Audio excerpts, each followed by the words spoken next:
In this video, I'm going to show you how to connect Swissquote to TradingView. Now, the first thing you have to do, you want to go to tradingview.com, and then here you want to sign into your account or create one in case you don't have one yet, and then hover over Products up top and click on Super Charts over here.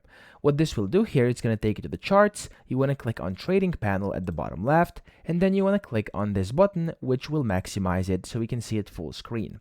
Here, you want to go down to where it says Show All Brokers, and you want to look for Swissquote, okay? So we can either scroll down and look for it. For me, it's over here, or just press Ctrl and F and type in Swiss, and there we go. It's going to pop up. Click on it and press on Connect.